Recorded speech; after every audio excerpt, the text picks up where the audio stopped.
Continuamos con la jornada académica de la Escuela Internacional de Verano. Y en esta oportunidad tenemos al doctor Axel Didrikson de la Universidad Autónoma de México, Universidad Nacional Autónoma de México. Y en esta ocasión nos pronunciará una conferencia que nos debe concernir a todos los universitarios, sean académicos, administrativos y estudiantes. Esta conferencia lleva por título Tendencias actuales de cambio en la educación superior, modelos comparados internacionales.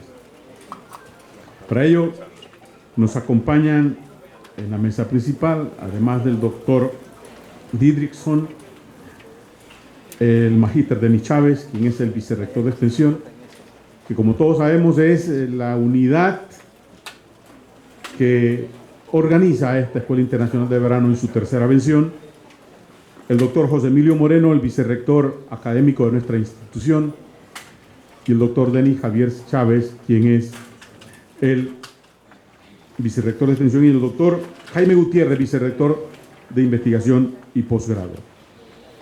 Comunico que esta conferencia será transmitida por el canal de YouTube VIEX al UP, en el canal de YouTube.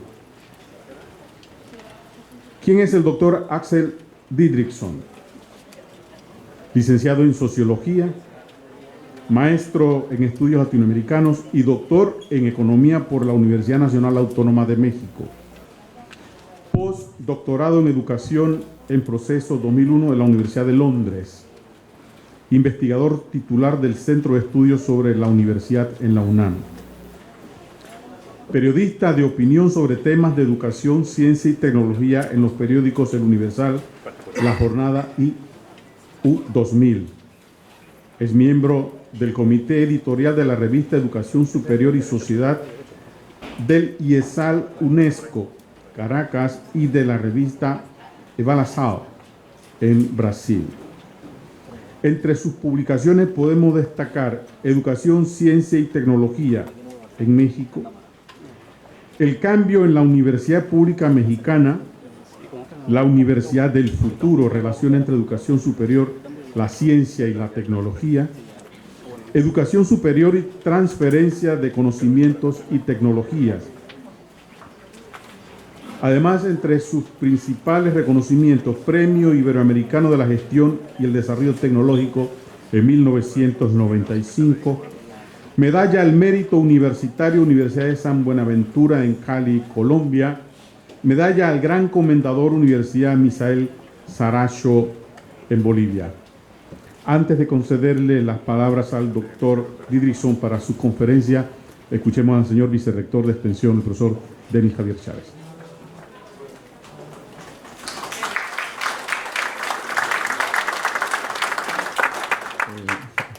Muy buenos días, doctor Axel. En primer lugar, a nombre del rector, el doctor Eduardo Flores Castro, que dentro de un momento nos acompaña, le damos la más cordial bienvenida a esta casa de estudio, la Universidad de Panamá.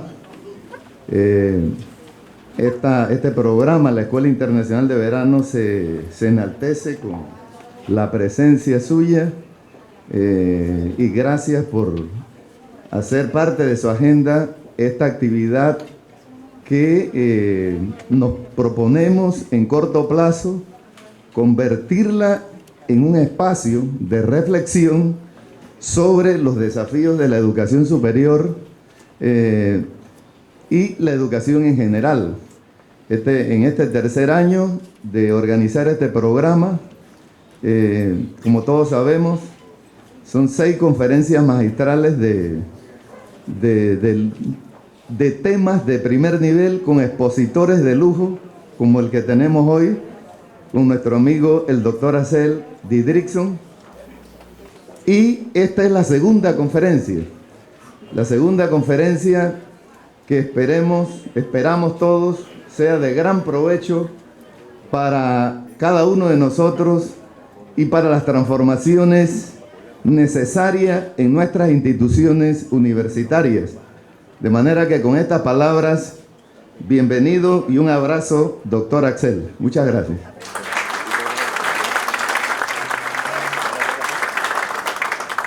Muchas gracias, vicerrector. Pido a los señores vicerrectores, por favor, que pasen adelante porque va a haber una proyección de la conferencia del doctor Didrikson.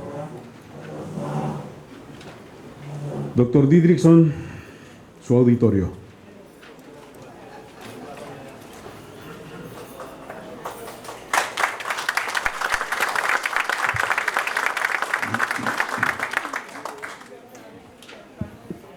Muy buenos días tengan todas y todos, distinguidas autoridades de la Universidad de Panamá, profesores, profesoras, estudiantes.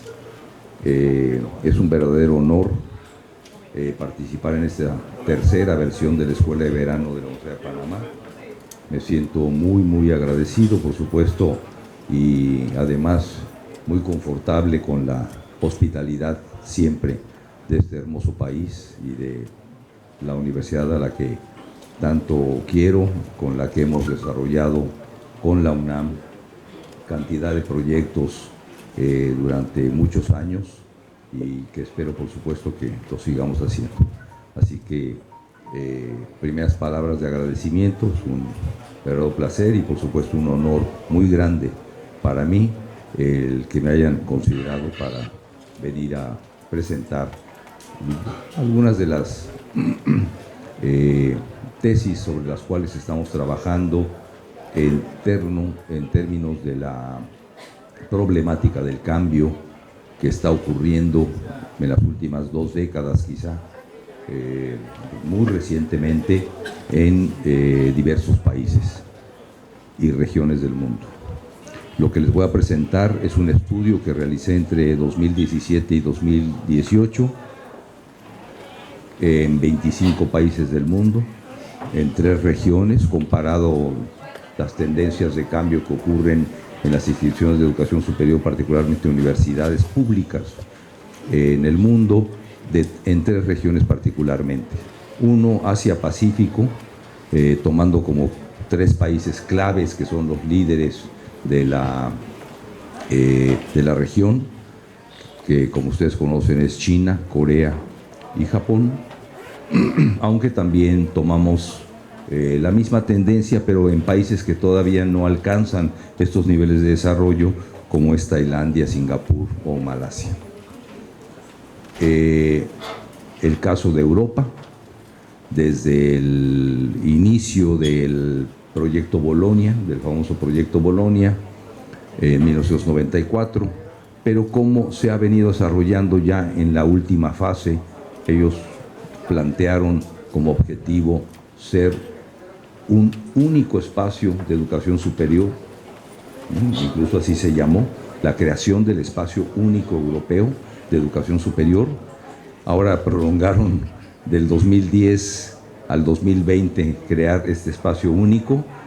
Yo creo que para el 2030 lo van a tener que replantear porque no se ha logrado efectivamente por las diversas razones que les voy a mostrar aquí, por el estudio que realizamos, pero sin embargo sigue siendo un referente tanto el caso de Asia-Pacífico con esos 3 países, como el caso de la Unión Europea con el modelo de integración más avanzada que tenemos en el mundo, como es el proyecto famoso, o así lo denominamos genéricamente, del proceso Bolonia.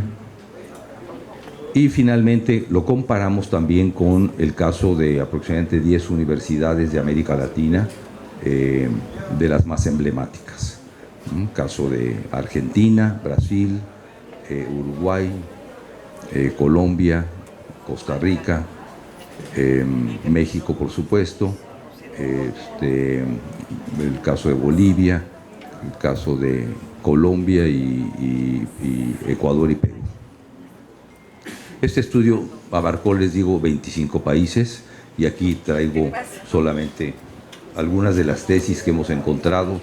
Son 3 tomos en los que estamos realizando esta investigación y su publicación. Vamos ya por el segundo tomo, que espero que salga el primero y el segundo este año, y que por supuesto tengamos la oportunidad de de presentarlo por acá. Acá me salió esto, pero no sé cómo quitarlo. Ya.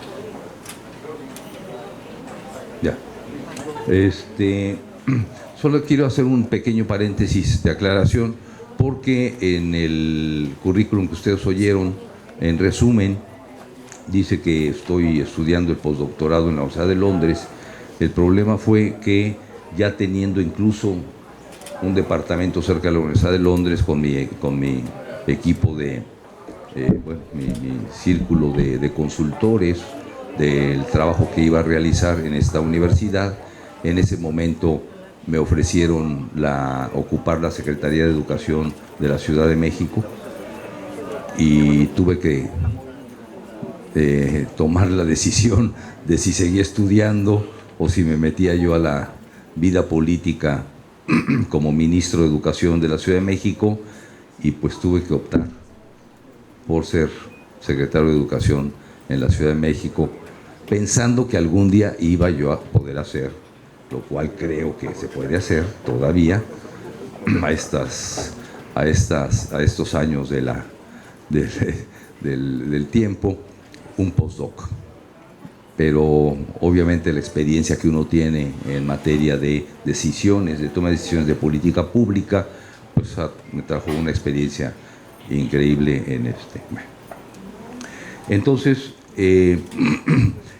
les hago referencia a las principales tendencias que hemos encontrado de cambio, que, como bien decía el señor vicerrector, son referentes que nos obligan desde América Latina a la reflexión respecto a las condiciones sobre las cuales están operando nuestros modelos de educación superior, cosa que revisamos y va a ser un referente porque estuvimos con el señor vicerrector en las conferencias recientes de Cartagena de Indias y luego en el plan de acción de la UNESCO en Lima, Perú, apenas hace un año, y en el 2018 en la CRES, en la Conferencia Regional de Educación Superior de la UNESCO en la Universidad Nacional de Córdoba, y ahí reflexionamos de manera muy seria, cerca de 15,000 universitarios que participamos en este gran evento de la UNESCO,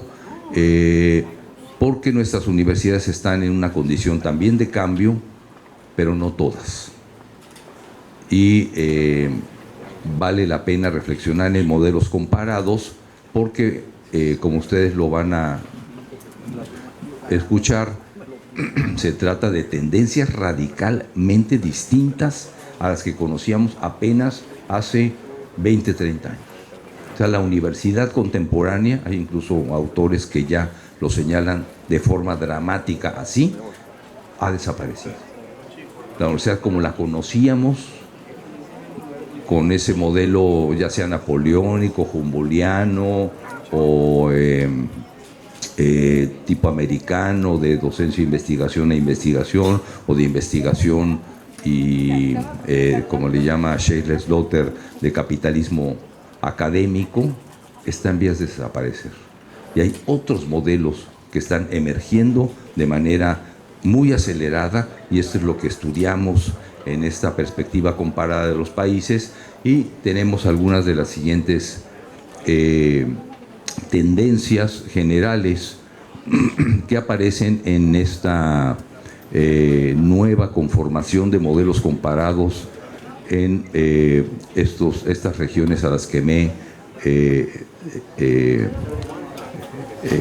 puesto a investigar. Uno, el modelo de universidad docente se ha modificado de manera radical. Ahora es un modelo de innovación e investigación. Esto no quiere decir que desaparezca la docencia. Eso significa que la docencia se redefine desde la perspectiva de poner en el centro la función de investigación e innovación. Es distinto, no desaparece ninguna de las funciones tradicionales, vaya, porque siempre es una suerte de, todavía seguimos arrastrando la vieja versión medieval de universidad, el concepto, la idea de universidad, pero al mismo tiempo ya no es la misma. Entonces, el gran cambio que está ocurriendo es la docencia se reestructura, se redefine desde las perspectivas de la investigación y la innovación. La I última de innovación ha sido incluida como un factor de reorganización, de retroalimentación y de, por supuesto, de redefinición y transformación de los modelos de universidad en los que hemos estado investigando. Ojo, de nuevo, no son cuando hablo de modelos de universidad me estoy refiriendo a los modelos flagship, a los modelos de liderazgo en estos países. No son todas las universidades las que están en esta perspectiva. Así como en América Latina tenemos ranqueos o definiciones de universidades que marcan la pauta de los cambios, como es la Universidad de Buenos Aires, la Universidad de la USP, la Universidad de Sao Paulo, la Campinas, la Universidad Nacional de México, la Universidad de Panamá, Costa Rica, quizá las dos más pujantes en el ámbito de Centroamérica, y así también ocurre en el marco de... Entonces, de estas tendencias es que hay cambios estructurales en sus procesos de organización, curriculares, de aprendizaje, de modelos cognitivos, de procesos que envuelven a los estudiantes y los docentes en la perspectiva de que ahora no es la docencia, el aula, la cátedra por exposición la que dominan los modelos organizacionales y de su estructuración, sino es a partir de los proyectos de investigación, la clase invertida, los procesos de elaboración de proyectos y el impacto que tienen las modificaciones de los mercados laborales en la lógica de los procesos cognitivos y de aprendizaje de los propios estudiantes.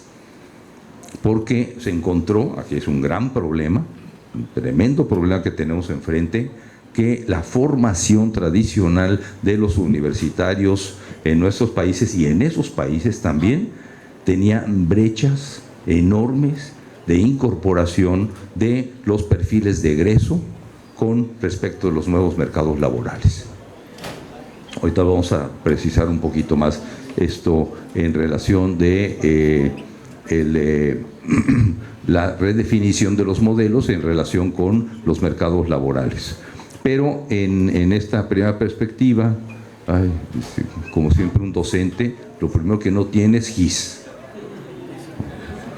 Y un expositor lo primero que no tiene es un apuntador. Pero bueno, el segundo habla de esta relación de laboral, pero hay otra cosa que señalo aquí.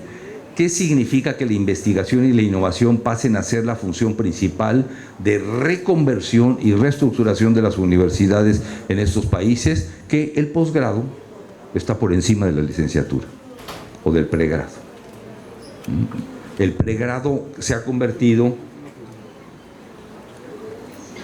perfecto. El posgrado se ha convertido, por supuesto, entonces, en el elemento de mayor crecimiento y desarrollo. Ok. Mayor crecimiento en el nivel de posgrado, por supuesto, porque es ahí donde se asienta la producción de conocimientos. Lo anterior afecta esta relación laboral. El pregrado, los técnicos, están ya casi compitiendo con quien tiene título de secundaria en los nuevos mercados laborales, y por supuesto los mercados laborales de los profesionales se han segmentado tanto, se han creado otros, que los perfiles de egresos tradicionales están también en competencia entre privadas y públicas, de manera a veces bastante desleal, porque son los profesores de las públicas los que forman también a los privados. Entonces, aquí hay un gran problema. Incluso yo soy presidente para la región de América Latina de la Global University Network for Innovation, que es GUNI, que tiene sede en Barcelona, es una de las redes mundiales más grandes del mundo. El nuevo tema, tenemos como mandato hacer un informe mundial sobre educación superior cada 2 años. Ahorita estamos presentando el 7º informe. Ustedes lo pueden ver en la página web de GUNI, guninetwork.org. El 7º informe, que es la sinergia entre las humanidades, las ciencias y la tecnología. Pero nos hemos propuesto analizar a nivel mundial qué es lo que está pasando en la relación universidad-mercado de trabajo. Un tema crucial que hoy en día nos compete a las universidades. A veces decíamos, bueno, la universidad, su trabajo es formar y que les vaya bien. Ya no. Ahora, o los formamos desde las perspectivas de las nuevas habilidades, destrezas, tecnologías, uso y manejo de la capacidad crítica, creativa, las nuevas plataformas, etcétera, o van a salir sin saber ni qué hacer, o ya salen sin saber qué es lo que van a hacer. Finalmente, en esta tesis, por supuesto que tenemos que tomar en cuenta que las condiciones sobre las cuales ocurre el cambio no se dan de forma pareja, sino dentro de perspectivas de una desigualdad social, geoeconómica. Ayer tuvieron una conferencia de la geopolítica del conocimiento. Es efectivamente una tendencia brutal, según Thomas Piketty en su reciente libro, bueno, es un boom este trabajo de Piketty sobre él se llama El Capital en el siglo XXI. Su tesis, junto con otros autores, ya son prácticamente una tendencia y escuela de pensamiento de la economía política muy dominante en el debate actual. Hace referencia a que los niveles de desigualdad social y económicas geográficamente, empresarialmente, económicamente, por familias, por sociedades, etcétera, se va a pronunciar de aquí al 2100 de manera drástica, radical. Y con eso tenemos que enfrentarnos, con una desigualdad en que las inversiones en la producción y transferencia de conocimientos que determinan cambios en los modelos de universidad respecto al mercado laboral, pues aparecen como muy sostenidos. Estos son, digamos, los ejes de análisis sobre los cuales ubicamos los procesos de cambio de la universidad. Lo que llamamos la epistemología institucional, que significa qué universidades están realizando cambios en la organización de sus conocimientos en la perspectiva de los nuevos paradigmas del propio conocimiento que ocurren hoy en día. ¿Cuáles? ¿Cuáles están metidas en la robótica, nanotecnología, genómica, microelectrónica, la articulación trans e interdisciplinaria entre las humanidades, las ciencias sociales, las ciencias y la tecnología? ¿Y cuáles no? ¿Cuáles siguen teniendo facultades separadas entre sí en derecho, administración, economía, física, matemáticas, etcétera, etcétera? Porque en términos de la epistemología institucional, es decir, la organización de los conocimientos sobre los cuales se está redefiniendo los modelos universitarios, les quiero decir que en las universidades que yo investigué de 25 países no encontré ninguna que tiene modelos organizacionales, disciplinares y profesionalizantes. Ni una. Todas son transdisciplinares, interdisciplinarias, que articulan en nuevas áreas del conocimiento departamentos, módulos o interfacultades interinstitucionales e incluso interregionales o internacionales, como ahorita se los voy a mostrar. Ya no son la universidad por sí misma como tal, sino son complejos universitarios de 20, 30, 40, 50 instituciones que se fusionan entre sí. Hay un dominio de la relación investigación y por lo tanto de la reorientación de la docencia. Hay una redefinición de la gestión académica y curricular hacia la interdisciplina, la complejidad y los nuevos segmentos laborales. Hay un posicionamiento de la universidad en las redes de producción y conocimiento y la regionalización. Lo que se le llama, de acuerdo con Gibbons et al. Y otros autores, el modo 2 de hacer la ciencia, no el modo uno lineal de hacer la ciencia. Esto le llamamos el nuevo modo de producción de la ciencia. ¿Y qué significa que estas universidades hayan o estén haciendo cambios de este gran calado, de magnitudes impresionantes? Que la localización de los recursos del Estado por la vía de los subsidios públicos se localiza ahí y no en las otras. ¿Por qué unas universidades tienen más presupuesto que otras? Pues porque están en la punta de la producción de conocimientos, de la interdisciplina, de la innovación con las empresas, en el mercado o en los países, etcétera. Pues obviamente el Estado le dice, ¿a qué universidad le va a poner más plata? Pues a donde se está haciendo la producción máxima del conocimiento. Otras no, porque están en la docencia de formación de abogados. Pues bueno, porque sigan más años haciendo abogados. A ver qué hacen, porque pues ya no vamos a necesitar tantos abogados. Ya la gente no se casa. ¿Para qué sirve tener abogados que estén divorciándose? Ya no va a haber. Entonces,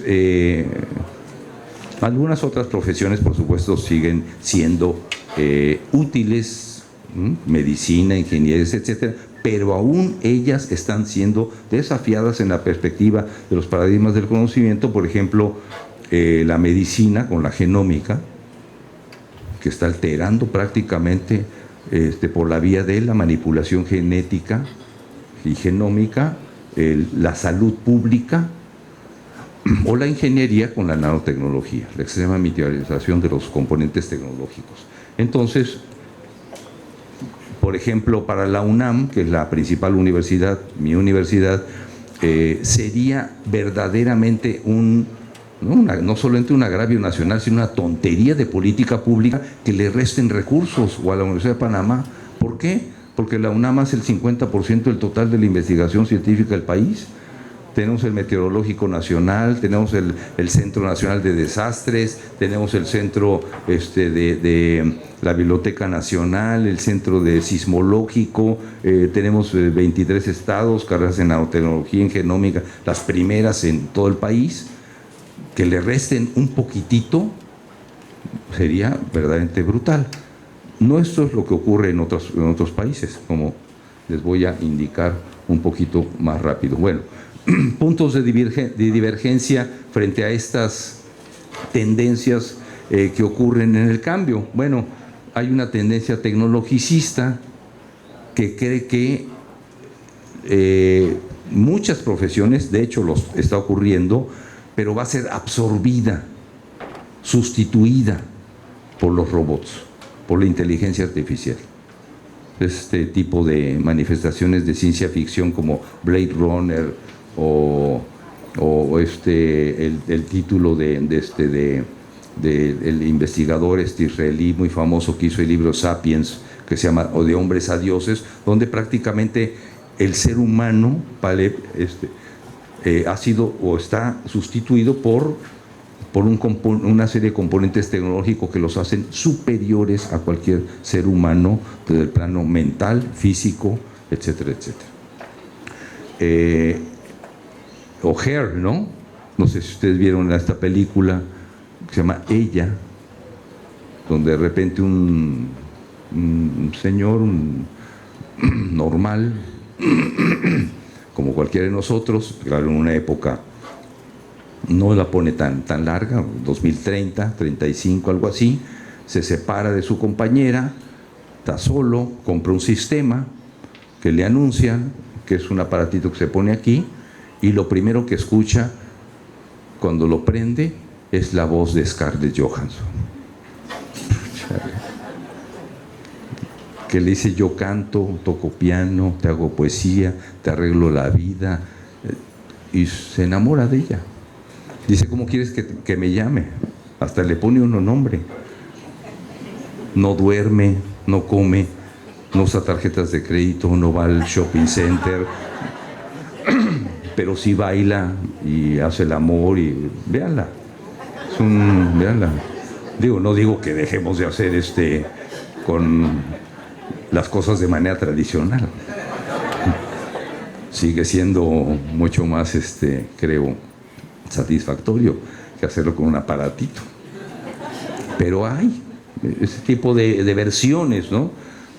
Pero sí es cierto, un médico ya no necesita hacer un diagnóstico de la persona, lo puedes hacer con un software.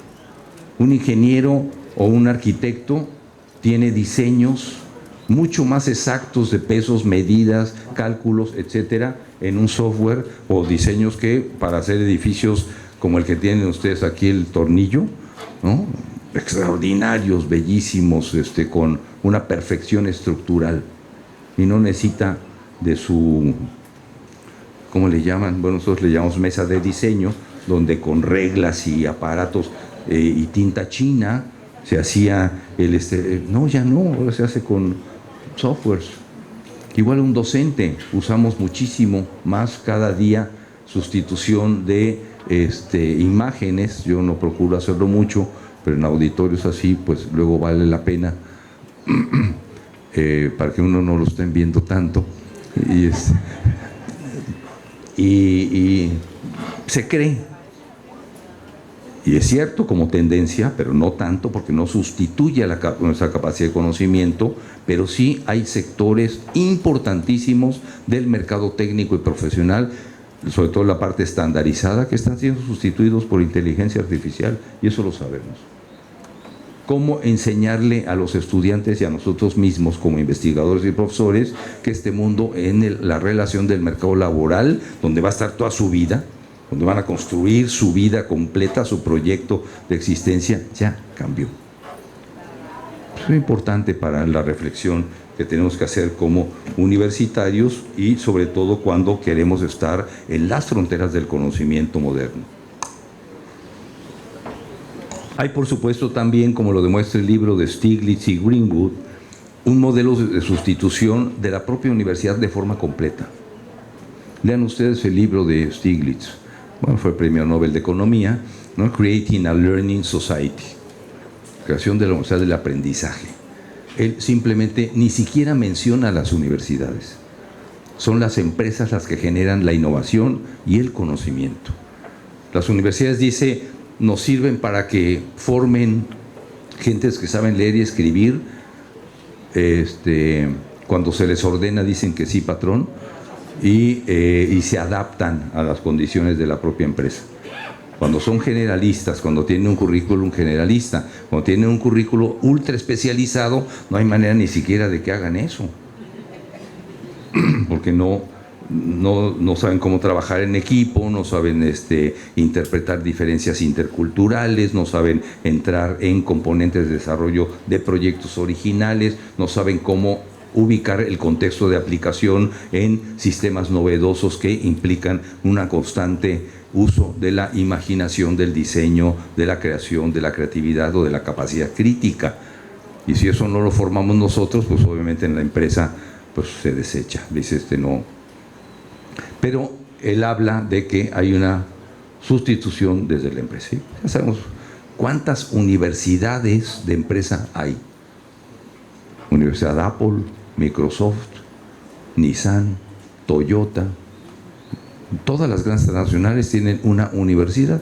¿Qué hacen? Agarran a los universitarios que son egresados, los reforman, los redefinen en la perspectiva de la práctica de la profesión o de el espacio específico.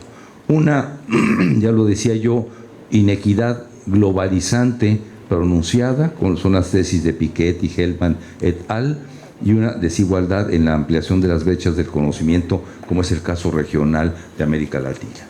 Producimos máxima en todas las universidades que tenemos en el país. De acuerdo con mis estudios, solamente tenemos 30 universidades de investigación en América Latina y el Caribe, en toda la región, y se producen en estas 50 universidades, 50 de las que estamos haciendo referencia, el 4% del total del conocimiento que se puede usar de forma libre con un clic, como conocimiento en todas las áreas respectivas. Los casos comparados son, así los autodenominan, no lo estoy inventando.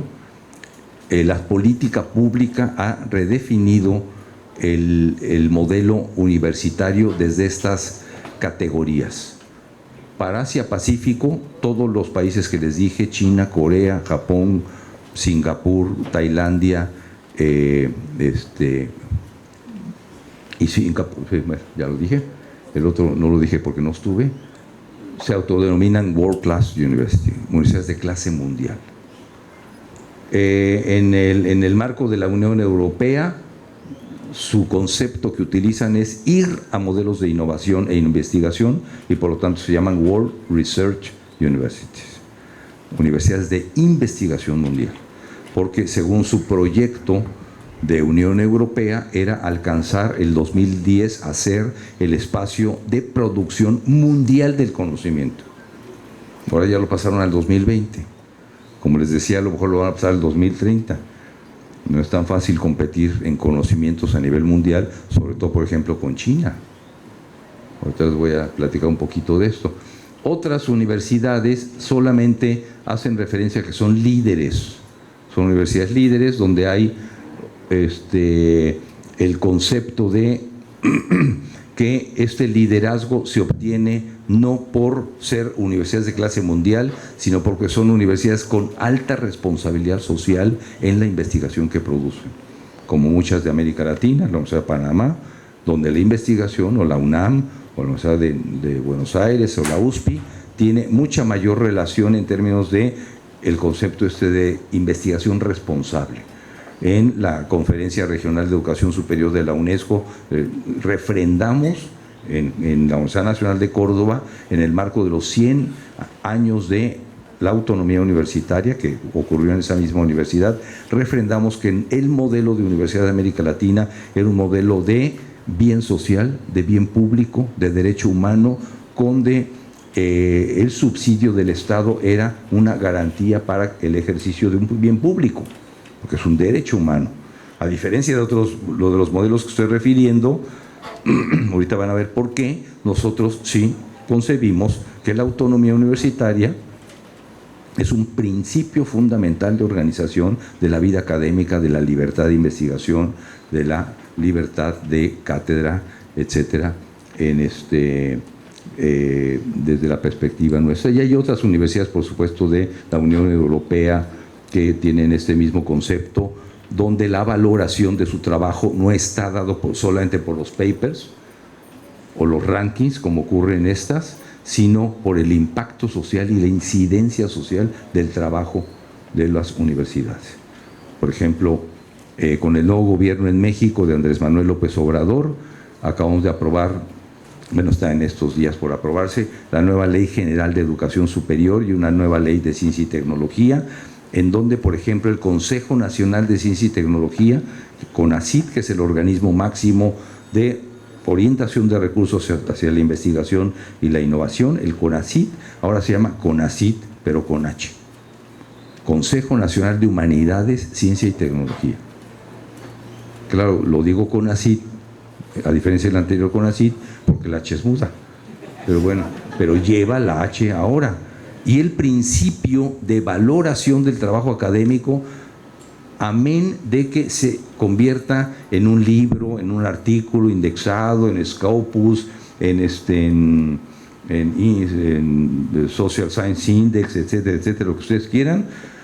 El principio sobre lo cual se está valorando el trabajo académico en la política pública de nuestro país es la incidencia que tiene nuestro trabajo académico en la vida local, regional, nacional de nuestro país, o de la región, o internacional.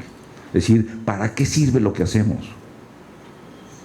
¿Qué sentido tiene en el desarrollo local de comunidades marginadas de hace cientos de años?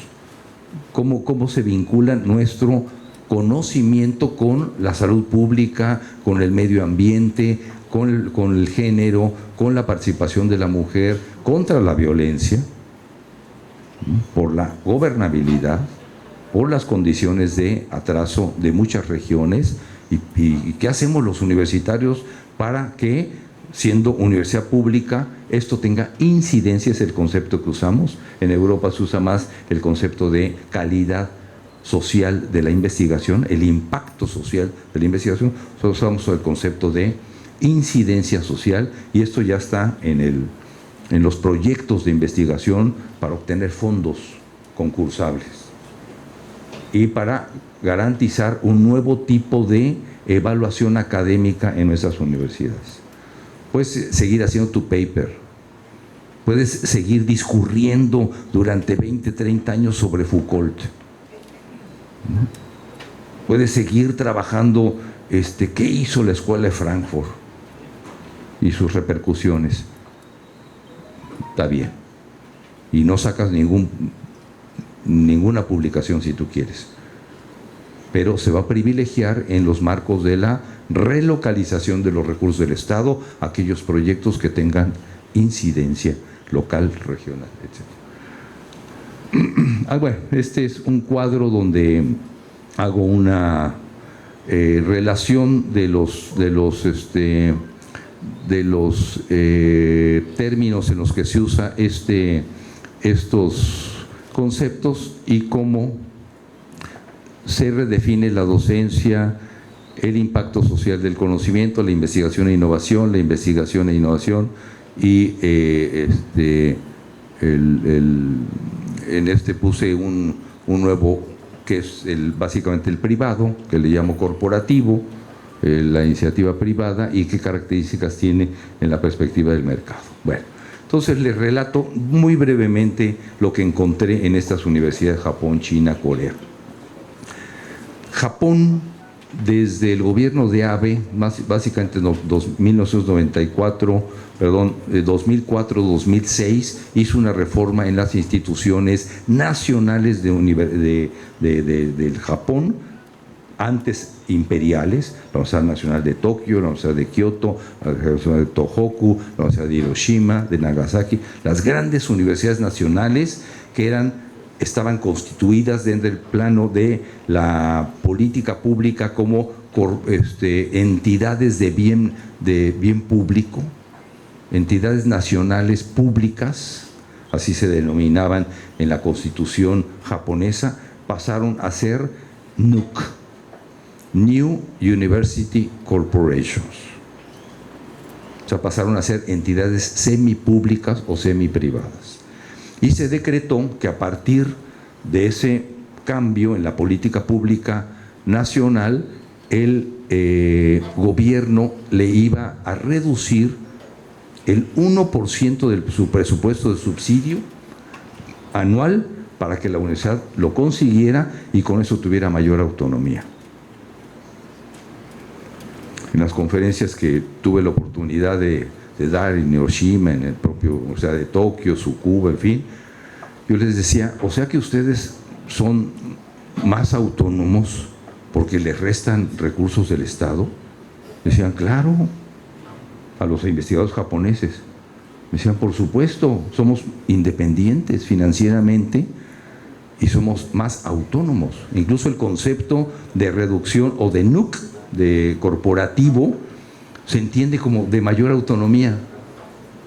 Y yo, cuando les explicaba lo que significaba la autonomía para nosotros, que era contar con los recursos públicos del Estado de forma obligatoria, y que si nos quitaban el 1% paralizábamos el país, no me lo creían.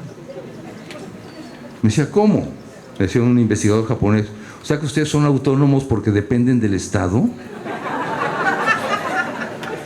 Y yo le decía: ¿y ustedes son autónomos porque les quitan recursos? Imposible entendernos. Para ellos, autonomía significa independencia financiera. ¿Y de dónde consiguen el 1%? Se las tienen que ver. Hacer contratos con la Nissan, con la Toshiba, con la Mitsubishi o con otras transnacionales para que, vía patentes, innovación, por eso la innovación y la investigación, no es lo que significa para nosotros desde la perspectiva de producción de un conocimiento útil socialmente hablando. No, significa cómo conseguir plata para que yo tenga mi departamento activo, mi laboratorio, mi departamento de ingeniería, de nanotecnología, lo que ustedes quieran, con una empresa. y está permitido, y se abre. Y obtiene ganancias, por supuesto, el investigador desde la perspectiva de ese porcentaje.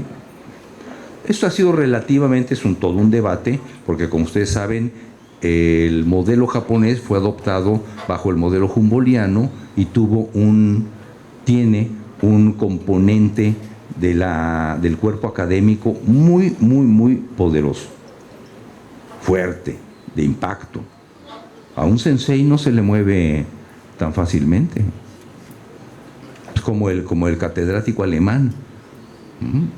El Estado no le da a la universidad, en ese concepto de universidad humboldtiana, o el concepto de la universidad tradicional japonesa, nacional, de las grandes universidades nacionales, no le da el Estado al consejo universitario o al rector el dinero.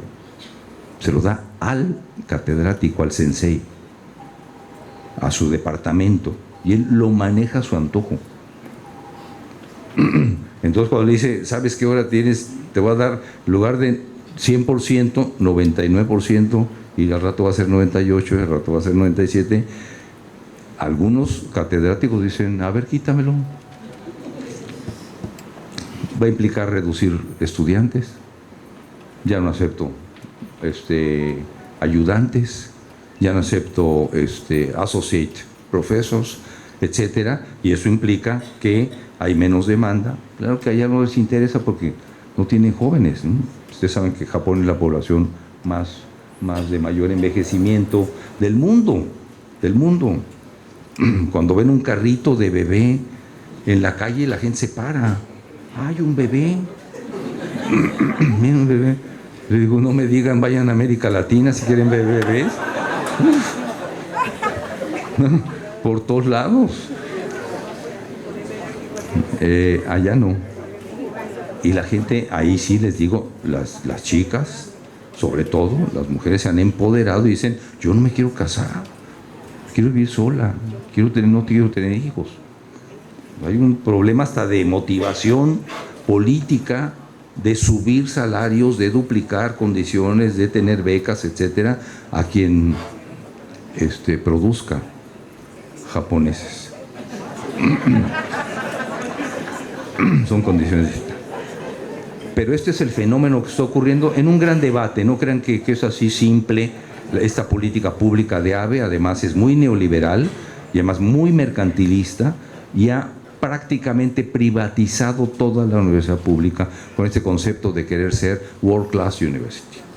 Bueno, me pasé a China, dije aquí va a ser el concepto de World Class University distinto, o qué es lo que quieren hacer. Empecé a ir a la Universidad de Beijing, Tsinghua, Shanghái, en fin, y tuve la oportunidad de entrevistarme con el viceministro de Educación Superior de la República Popular China. Y le dije, a ver, señor viceministro, ellos tienen dos programas estratégicos fundamentales de reorientación de la vida universitaria que se llama el 911 y el 965, 865, perdón. Son dos programas estratégicos. ¿En qué consisten? En reagrupar, se llaman MERG, ¿no? Merger, fusión, entidades públicas por regiones o por ciudades, grandes ciudades y medias ciudades, en esta perspectiva del gran proyecto 911 y después el otro 985. Por ejemplo, la Universidad de Beijing, en Beijing, en principios del siglo, tenía 17 institutos universitarios, de medicina, de ingeniería, de los institutos tradicionales. Fueron fusionados con la Universidad de Beijing y se convirtió en un consorcio horizontal, distinto al que me refiero en Japón, con grandes, igual la Universidad de Fudan. Antes era una universidad, ahora tiene 24 universidades fusionadas.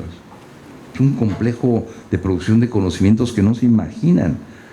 Igual la Universidad de Shanghái agrupó, ¿no?, institutos, centros o propias universidades que existían ahí, siguen siendo con su nombre, pero el consejo universitario y el consejo del delegado del Partido Comunista, porque a un lado donde está el rector, al ladito está el delegado del Partido Comunista.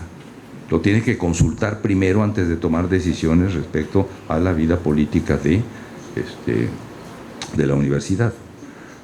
Bueno, le pregunté al viceministro. Ellos, dentro de estos dos proyectos, están construyendo 100 universidades de clase mundial. 100 universidades, junto con ciudades alrededor de cada universidad. Entonces le pregunté, oiga, señor ministro, ¿qué quiere decir la creación de 100 universidades en China? ¿Qué quieren ser? MITs, Stanford, Cambridge, Oxford, o sea, de las universidades clásicas mundiales, del modelo mundial norteamericano o europeo, ¿no? Luego quieren competir ustedes con procesos de innovación tecnológica de punta, con fronteras del conocimiento a nivel mundial. Me dice, eso ya lo hacemos. Somos la fábrica del mundo.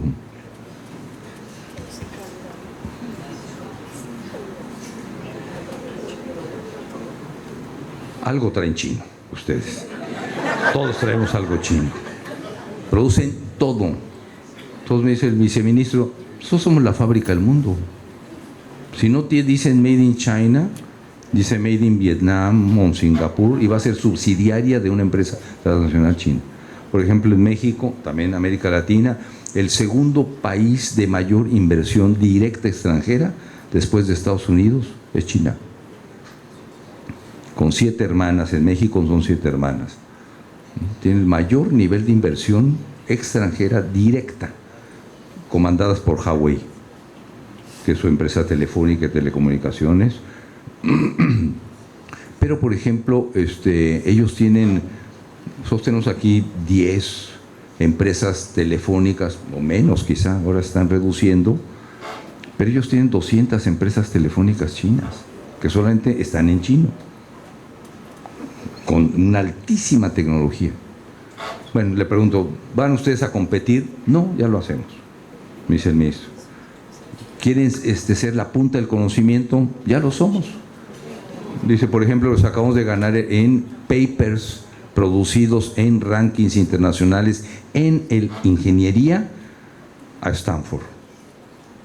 Fuimos el primer lugar en número de producción de papers en el mundo. Entonces, ¿qué quieren hacer? Dice, 3 cosas va a ser el currículum.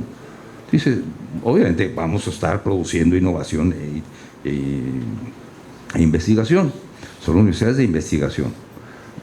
Dice, pero 3 cuestiones fundamentales. 1, idiomas. En cada universidad de las 100 universidades que estamos creando, vamos a crear un espacio para 60 idiomas. No para que todos hablen 60 idiomas, para que puedas escoger 1 o 2 o 3 dentro de 60 variantes de idiomas.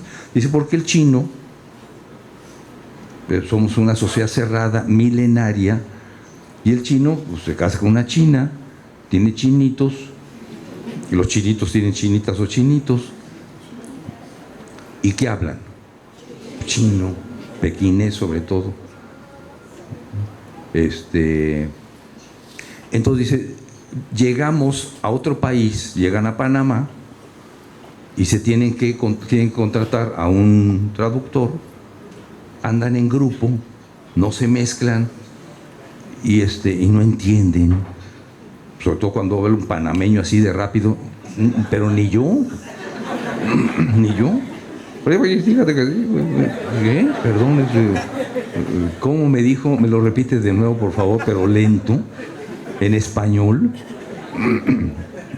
Imagínense un chino. Entonces tienen que hablar el idioma donde van a representar a la empresa a la que estoy enviándolos. Si no, ¿cómo lo vamos a hacer? Tienen que entablar su relación. Segunda cuestión del currículum, interculturalidad. No saben qué son estas culturas. Ya vamos en África, o incluso en Europa, o en Estados Unidos, andan igual, se cierran, no tienen contacto cultural. Pero entonces, ¿cómo saben cómo se aplican las leyes para poner una empresa en Panamá? Pues hay leyes mercantiles, de propiedad privada, de aseguramiento de la calidad, legislativas, de derecho laboral, de relaciones con el sindicato, y tienen que contratar a una consultora para que les diga cómo aplicar las relaciones para que el sindicato no les vaya a hacer una huelga o les haga la huelga y sepan cómo manejarla, el plano de la cultura. No prueban el arroz con frijoles, con todo y que comen arroz, pero el gallo pinto no se lo echan.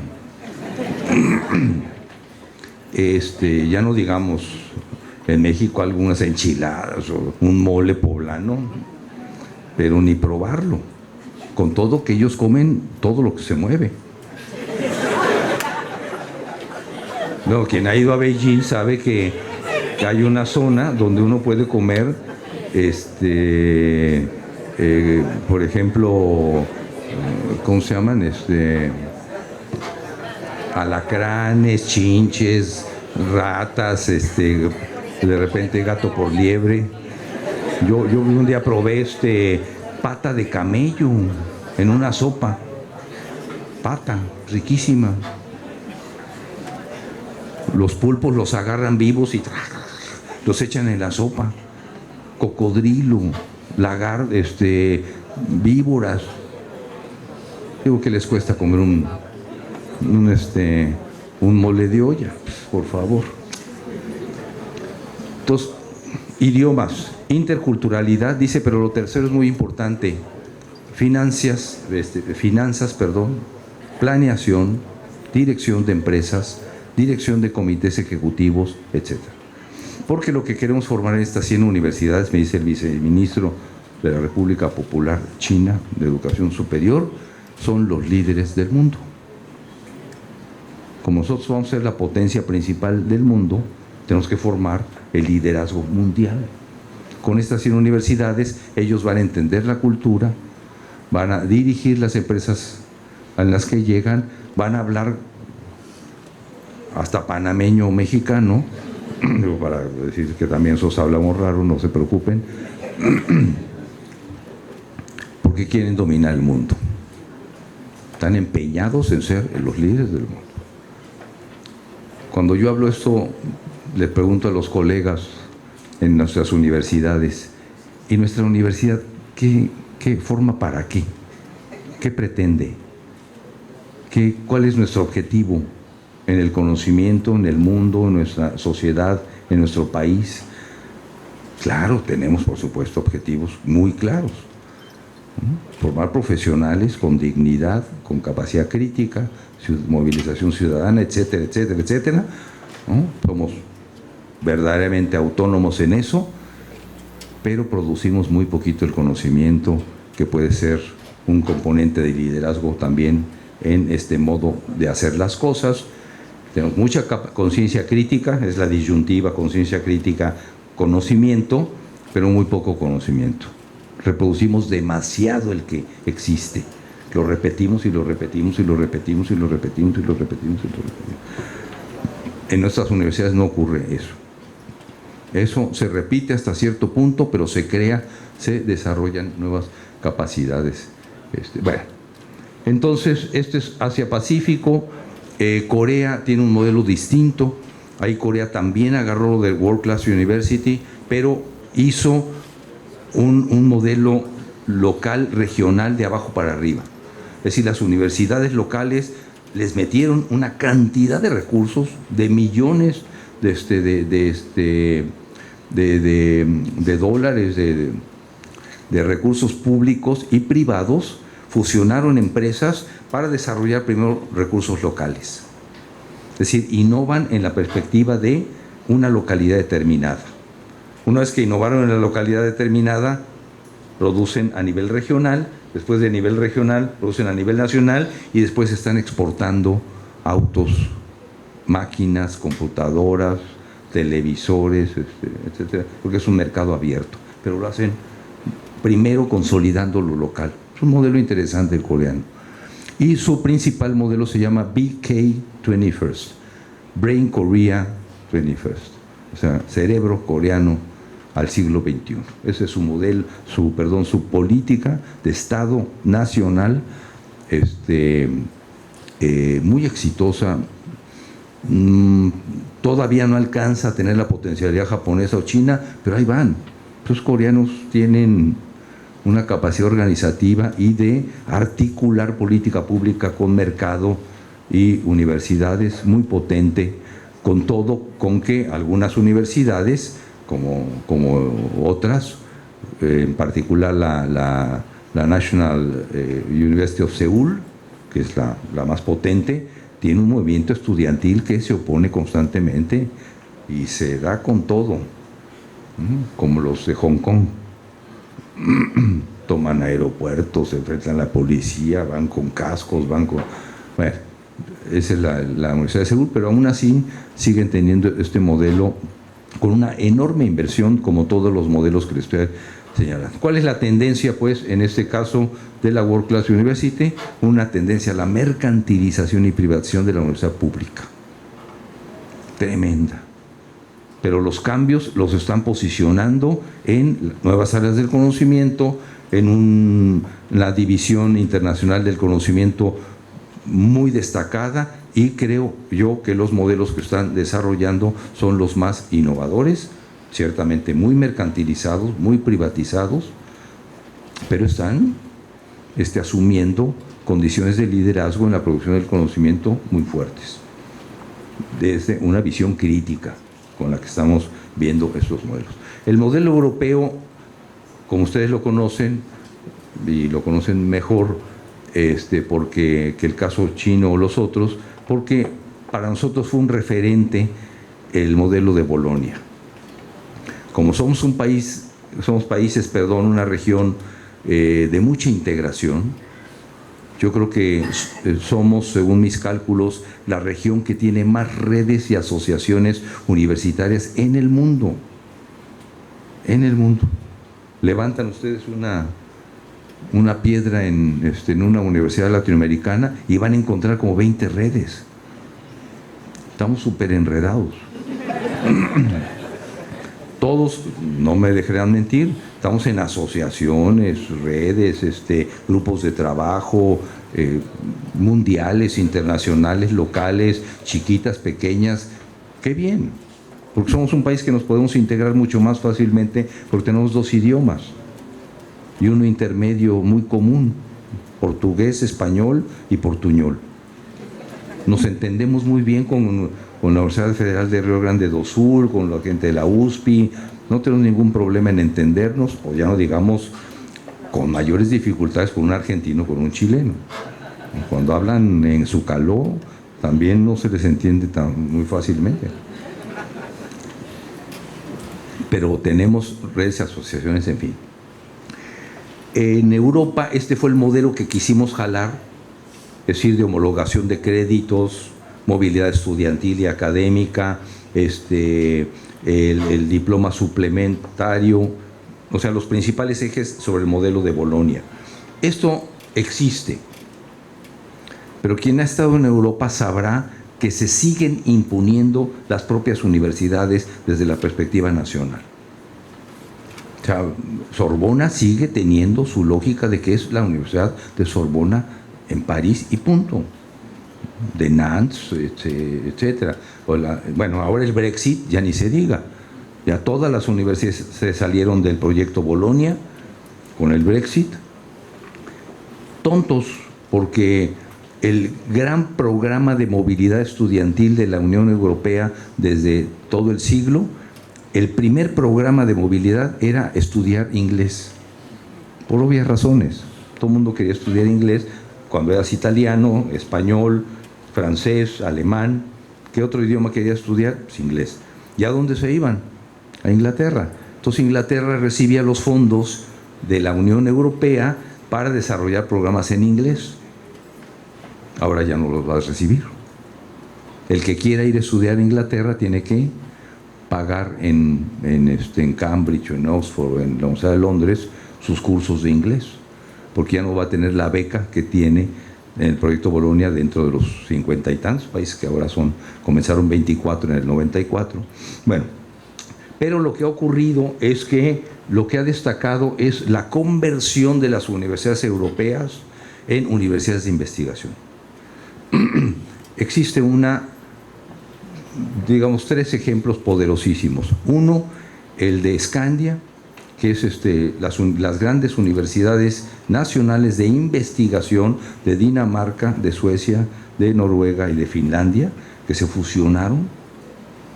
El modelo finlandés, ustedes sabrán que fue el más reconocido como el modelo más innovador en términos de pasar a procesos de aprendizaje significativo en términos de educación básica. No pegó tanto en la universidad, porque los chicos llegaron casi de Montessori, ¿no? Y en las universidades hay que tener un poquito más de rigor en los procesos de aprendizaje. Ahí no fue tan exitoso, pero el proyecto también se desarrolló en estos países, Noruega, Suecia, etcétera. Fueron el gran boom de la transformación de los modelos de aprendizaje, de innovación e investigación de impacto social. Los suecos, los noruegos, en este modelo de fusión de universidades, tienen perfectamente claro que ellos no quieren competir en el mundo con nadie. Lo que quieren es darle bienestar a su población. Tienen que posicionar a las mujeres en el campo de las profesiones, tienen que ser ecológicamente sustentables, tienen que desarrollar productos que respeten el medio ambiente hasta el grado máximo, porque lo respetan como nadie. Digo, en ningún lugar he visto bicicletas más que en China, más que en los países nórdicos. Y sus profesiones tienen un alto contenido de valor social. Y sus investigaciones, en primer lugar, su principio es: no produzcas para un determinado ranking, sino para qué va a servir esto en términos de la población sueca, para su alimentación, su desarrollo, su bienestar, su salud pública. Muy ubicados, una experiencia súper interesante. Hay otra que es más regional, que se llama LERU, League of European Research Universities. Métanse www.leru, así, leru.org, van a encontrar la red de universidades de investigación más potentes que existe, creo, ahorita en el mundo. Son puras universidades de investigación. La Sapienza de Italia, la Universidad de Barcelona, estas de Suecia, Oxford, Cambridge, Leuven en Bélgica, en fin, 25 más o menos, lo que menos, muy potentes. Incluso se dice que la reunión de rectores del LERU toma decisiones de mayor envergadura y son mejor respetadas por los estados que las propias decisiones en Bélgica del proyecto Bolonia. Porque son una potencia, pero monumental. Y otras es el ejemplo de los acuerdos muy fuertes de los dos países más fuertes también de Europa, que es de Alemania y Francia. Tienen un consorcio de universidades alemán-francés muy fuerte, muy potente, muy igual en términos de las universidades. Y bueno, finalmente, el caso de nuestra región. Con eso voy a terminar, porque creo que me he pasado ya cuando veo que alguien ve el reloj y dice, ya es la hora de almorzar, ya hay que empezar a tomar precauciones. En nuestra región tuvimos de 90s para acá una suerte de cambios muy radicales en los modelos de universidad, con tres tendencias principales. Uno, creación de nuevas universidades.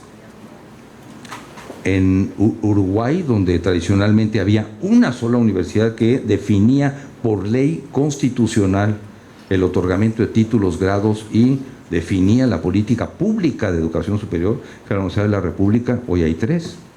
En Argentina se crearon 9 universidades. 9 universidades. En Brasil, durante el periodo de Lula y de Dilma, se crearon 18 universidades. Están en marcha otras 2, que con Bolsonaro medio separaron, por obvias razones, ¿no? A los dictadores no les gusta la educación, ni la cultura. En Paraguay se crearon 7.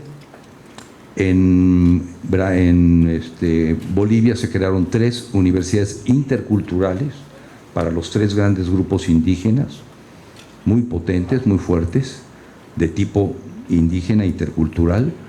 Durante el periodo de Correa Se crearon 4 universidades emblemáticas: Yachay para ciencia y tecnología, Iquiam está en el centro de la Amazonía ecuatorial para el desarrollo de investigación en sustentabilidad, la Universidad Nacional de las Artes en Guayaquil, impresionante, y la Universidad Nacional de Educación en Cuenca, bueno, cerca de Cuenca, todas en Ecuador.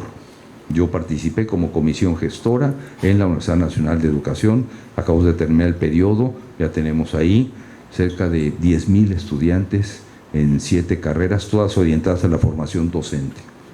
Es una experiencia impresionante, con profesores todos con doctorado de 25 países del mundo, y todos los estudiantes son del quintil 1 y 2 socioeconómicos, con beca completa, es gratuita la educación, y para entrar, de acuerdo con la ley, a esta universidad, ahí en Ecuador hay un examen nacional, y este examen nacional cubre por puntajes, sobre todo está establecido por ley, en 2 carreras tiene que tener de 1,000 puntos, 800 el estudiante, para entrar en 2 carreras, uno para entrar en medicina y otro para ser profesor.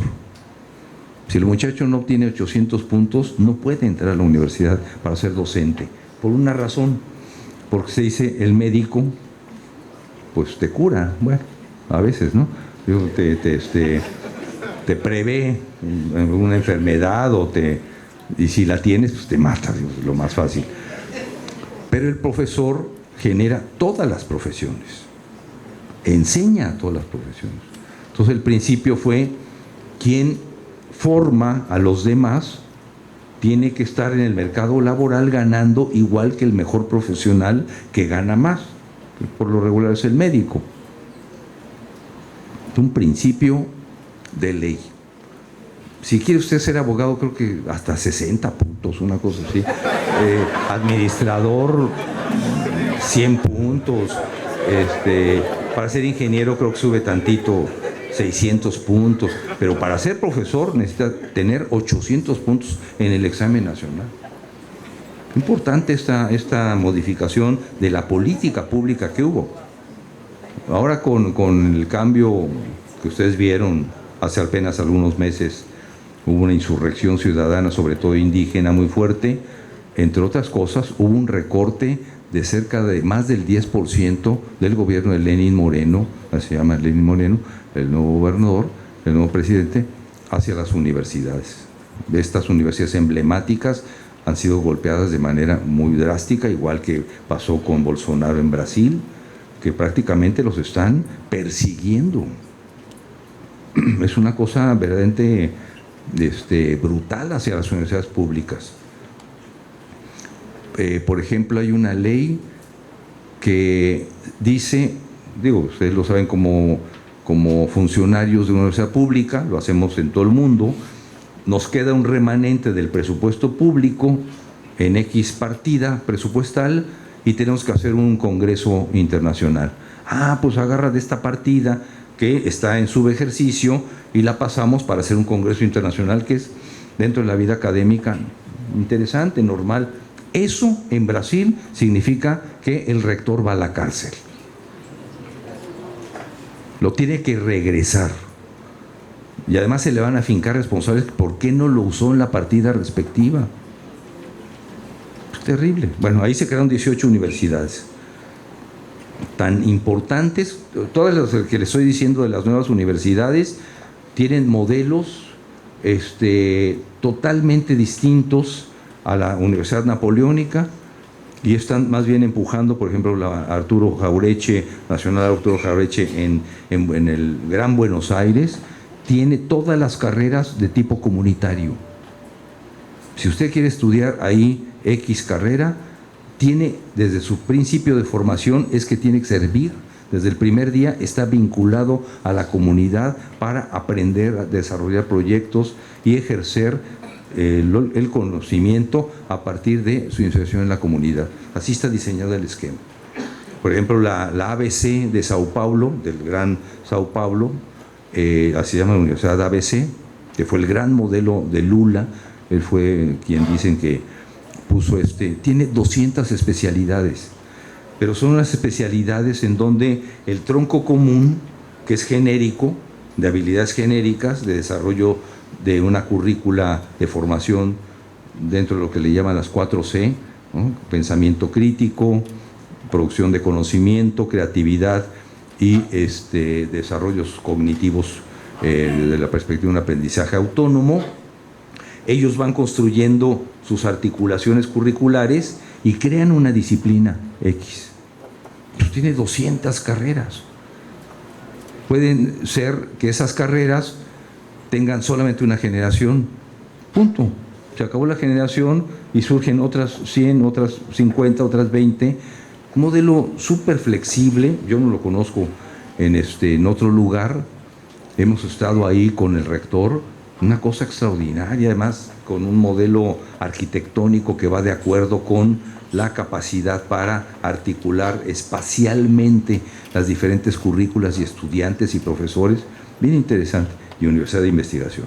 O la UNILA, que es la Universidad Nacional para la Integración de América Latina, que tiene un currículum integracionista. Tiene carreras, agua, biotecnología, nanotecnología, historia, integración, etcétera, todas desde la perspectiva de la visión latinoamericana de formación universitaria. Entonces, son modelos, reitero, cerca de 50 que se crearon en este periodo, que nos dan cuenta de que en América Latina las cosas están empezando a moverse muy rápidamente desde modelos universitarios que siguen los principios generales de bien público, de derecho humano, de autonomía, de cogobierno, etcétera, pero con desarrollos en la constitución y la generación y gestión del conocimiento distintas que nos permiten desarrollar una idea de que también en el mundo del conocimiento en América Latina nos estamos moviendo. Y finalmente, estos modelos, particularmente en América Latina, como lo acabamos de producir en el documento regional que coordine para el GUNI, Informe Mundial de Educación Superior, pues tenemos este tipo de nuevas tendencias ya en términos de la gestión del conocimiento institucional. Nuevos paradigmas del aprendizaje, que significa que el estudiante esté en el centro de los procesos cognitivos y no el profesor. La investigación y la innovación social, lo que llamamos las poshumanidades, como la perspectiva de la construcción, del constructo a través del cual se organiza el conocimiento. Antes pensábamos que habíamos llegado a la época en la que el currículum se definía por la tecnología. No es cierto. Fue lo que nos quisieron hacer creer para comprar chorros de computadoras y PowerPoints y quién sé cuántas cosas, pero en realidad donde se organiza el conocimiento es en las humanidades, desde la filosofía, desde la perspectiva interdisciplinaria, desde un conocimiento abarcativo general que permite tener una visión compleja de la realidad, y esto es lo que estamos desarrollando en muchas universidades de manera súper interesante. Una empleabilidad para la transferencia de habilidades y la inserción laboral con flexibilidad de desempleo versus nuevo contrato social, por supuesto que tiene que existir desde el plano de la política pública. ¿Qué experimentos hemos desarrollado para formar a los estudiantes, y nosotros como docentes e investigadores también, en la perspectiva de los nuevos mercados laborales? ¿Qué tiene que existir en la currícula? Prácticas de empleo desde la parte formativa. Si no, el estudiante no sabe qué va a hacer en el mercado laboral. Obviamente, desde el plano, ya lo estamos estudiando, hay 5 tendencias de relación perfil de egreso en América Latina con el mercado laboral, no se los voy a decir ahorita, que ya estamos investigando como las dominantes. Una, por supuesto, es la relación quintil socioeconómico, igual a mercado laboral exitoso. O sea, los hijos de los empresarios, de los quintiles más altos de ingreso de nuestras poblaciones, pues casi ni les importa pasar por cualquier universidad, ya saben que van a ser los gerentes de la empresa de papá o de mamá. Eso es una tendencia, pero hay otras tendencias más distintas que implican una reflexión muy importante de la relación egreso, sobre todo en nuestras universidades, donde los quintiles de estudiantes están entre el 1, 2 y 3 de la población, lo que implica que esa condición socioeconómica no les va a ser favorable en términos de que van a llegar y van a decir, a ver, yo soy el presidente del Consejo de Administración porque tengo un MBA en la Universidad de Panamá. Ah, pues mucho gusto, allá está su escritorio y ahí está el café, ¿eh? Me trae 2 tazas. No, va a ser distinto.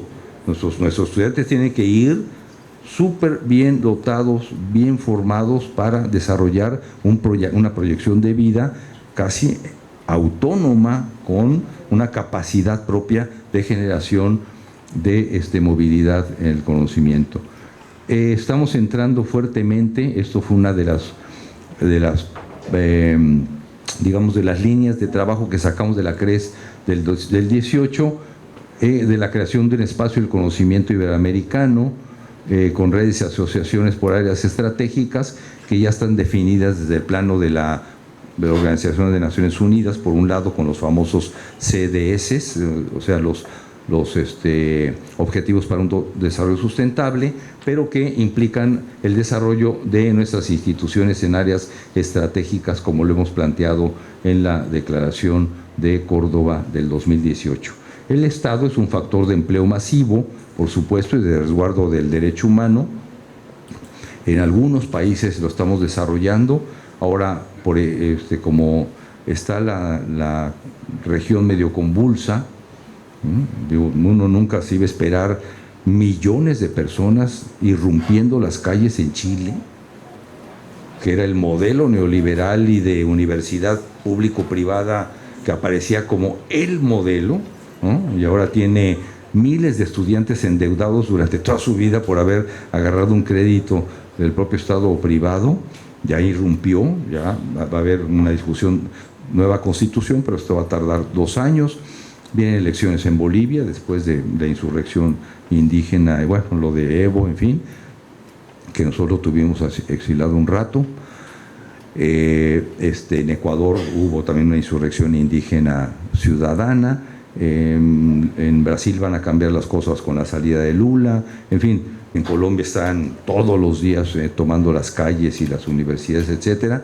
O sea, hay 2 países sobre los cuales vamos a empezar a crear este espacio común del conocimiento, porque son 2 gobiernos que tenemos hoy democráticamente electos con ideologías más o menos parecidas, que es Argentina y México. Entonces ya estamos en una perspectiva de grupos de trabajo para crear un espacio común del conocimiento binacional que pueda ser también después discutido, y quien quiera sumarse, por supuesto, lo hacemos con ejes estratégicos de colaboración horizontal entre los 2 países, con recursos del Ministerio de Ciencia y Tecnología y de Educación de ambos países. Yo estoy metido en esa perspectiva de coordinar el grupo de trabajo binacional desde la lógica de ir desarrollando condiciones básicamente de investigación, de movilidad académica y de proyectos comunes en ejes estratégicos, por lo pronto en estos 2 países, porque tenemos recursos del Estado y tenemos una política pública que cree por lo menos en estas cosas. Espero que no vaya a haber algún cambiecito por ahí dentro de pronto, pero vamos a creer en que el Estado es un factor de definiciones de cambio muy importante, y teniendo cercanía, por lo menos ideológica, en esta perspectiva, pues creemos. Y finalmente, pues esta lógica de que creemos en la integración de nuestro continente, de nuestra región, con interculturalidad, porque somos poblaciones muy diversas. Hay un principio sobre el cual no podemos obviar, que es que todos somos respetuosos de nuestras culturas y de nuestras diferentes identidades, y esto debe hacerse con también una profunda equidad. Muchas gracias por su atención.